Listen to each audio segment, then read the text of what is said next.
hustisya ay mapunta sa panig namin. Kasi po, matagal na po namin itong pinaglaban. Ano po mensahe niyo sa mga kapatid mo sa mga? Eh,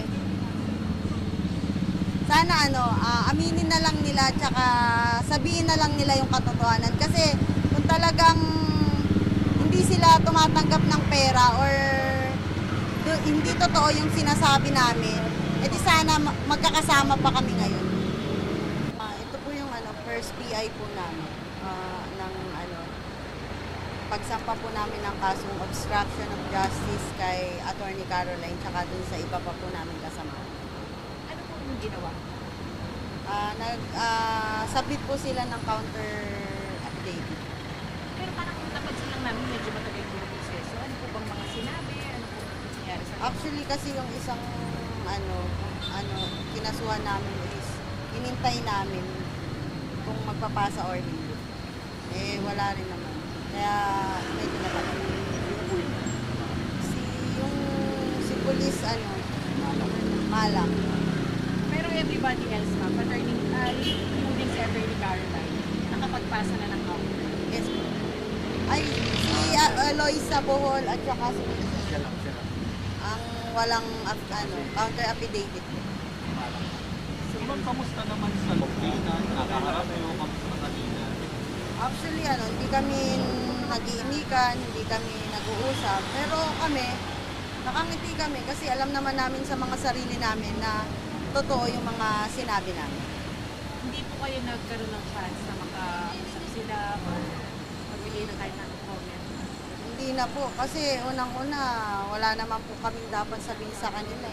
Sila po dapat yung may sabihin kasi sila po yung talagang kumausap sa akin or sa amin ni tatay, sa aming tatlo na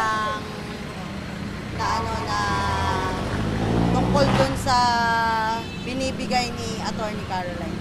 Ma'am, simula po nung huli po kayong nakapagpa-interview sa media, yung na-share niyo po yung tungkol dun sa outing nila at yung iba pang detalye, may bago bang nangyari? Marami po, actually. Unang-una kasi may isa po talagang kumausap sa amin na nasa kabilang panig na. Ang sabi niya, gusto niyang kumuha uli. Gusto niya maging complainant uli. Kasi ang nangyari, yung biyanan niya yata yung naging complainant nung naipasa sa DOJ, hindi siya nakapagpasa.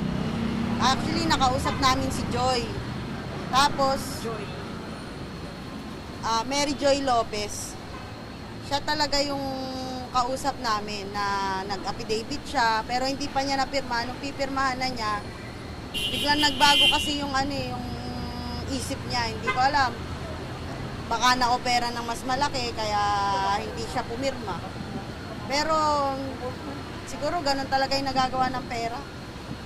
Sorry ma'am, ano po yung gusto maging complainant ko?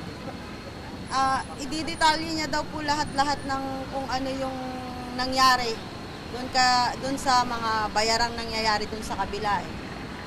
Yung sa statement niya, actually may statement po siya, kaya lang hindi nga po kasi hindi po siya napirmahan. Bakit po nagbago isip ko? Hindi ko po alam eh, kasi parang biglang po nagkaroon ng problema siguro sa kabila. Siya po yata yung nahuli, and then parang inoperan po siguro ng mas malaki. Kasi hindi naman po siya nung kausap namin siya, willing siyang tumistigo para sa amin. Tapos ngayon bigla na naman nagbago yung isip niya. Ma'am, naisama niyo sa affidavit niyo? Yun, hindi pa po. Siguro kapag talagang meron ng dun sa, syempre kailangan din ng tawag doon, yung i-claim na sila talaga yung nag-screenshot, diba? Siguro banda-banda doon, malapit na. Sa ngayon, hindi pa. Ma'am, may mga lumalapit pa po ulit sa inyo na nag-offer hanggang ngayon? Sa ngayon po, sa amin naman po, wala po